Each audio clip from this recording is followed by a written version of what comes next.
के इस कार्यक्रम के विस्तृत स्वरूप के बारे में मैं अनुरोध करूंगा शरदेंदु मुखर्जी जी से कि वे इस आज के कार्यक्रम का स्वरूप हम सबके समक्ष रखें। Shri doctor Sharadendu Mukherjee.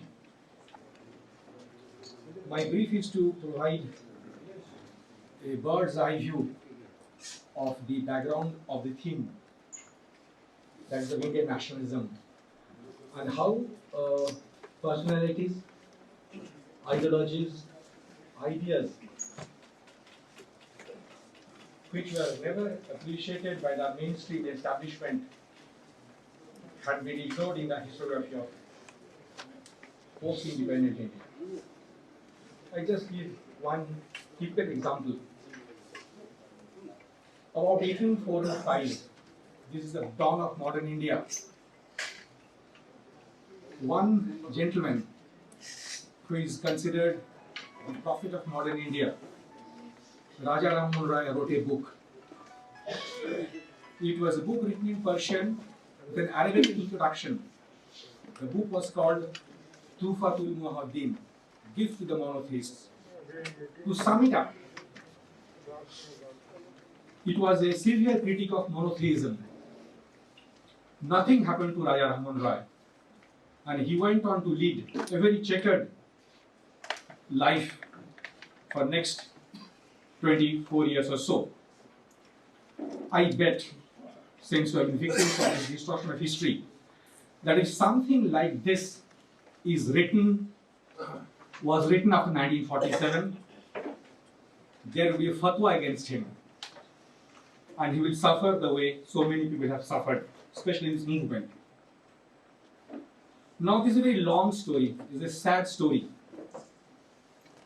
How history, social science has been distorted, perverted after 47.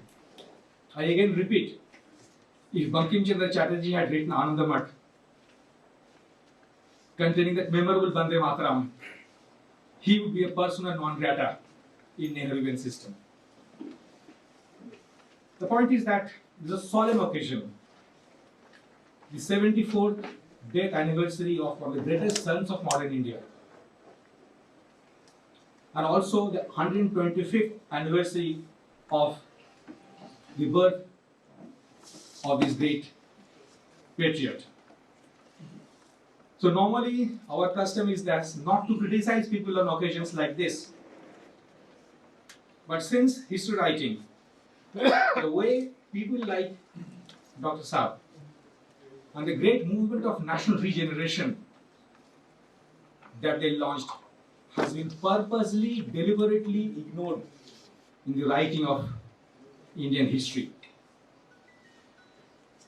Now, it's just not history as such, it's just not social science.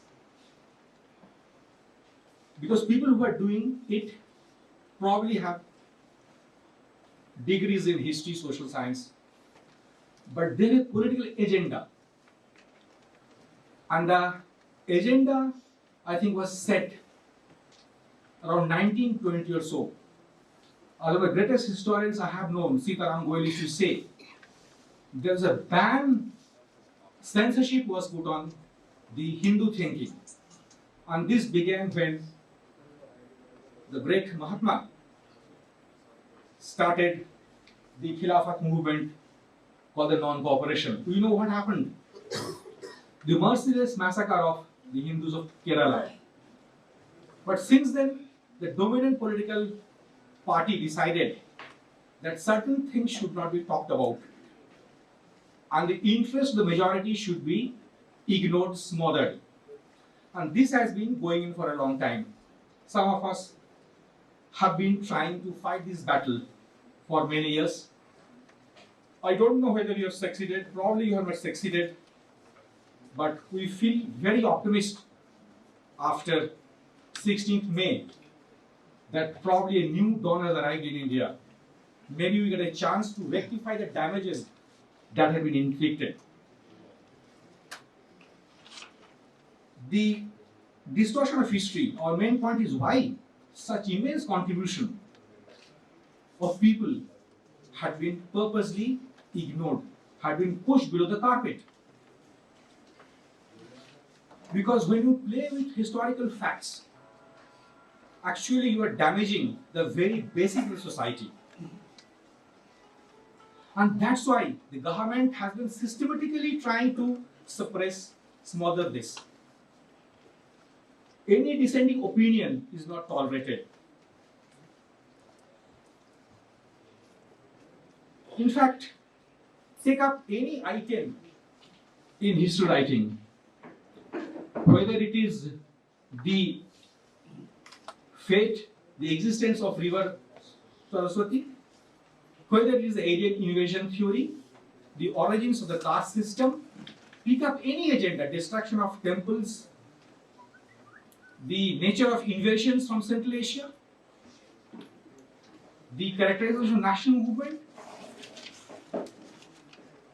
various phases of the national movement, like that. That has been suppressed, and false icons have been created. And the nation have been forced, compelled to accept the falsity as the only truth. And this happened in every sphere.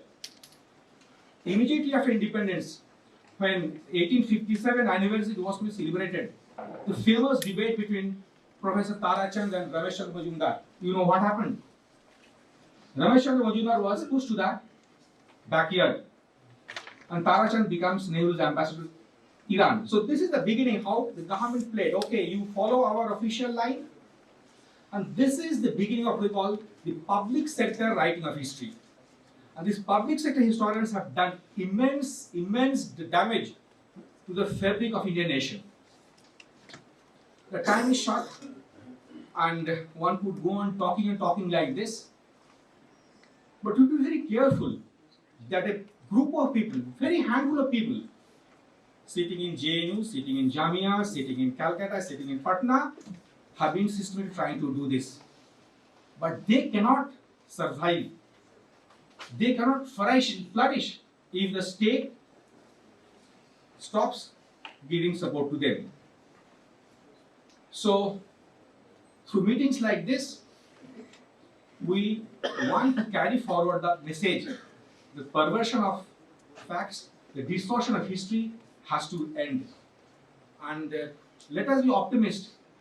If we Hindus are not optimists, we just can't live, like that. So we all sincerely hope a chance has, opportunity has come, and all the mistakes of the past would be removed. It will take time, but it will be done. Thank you so much. Thank you once again.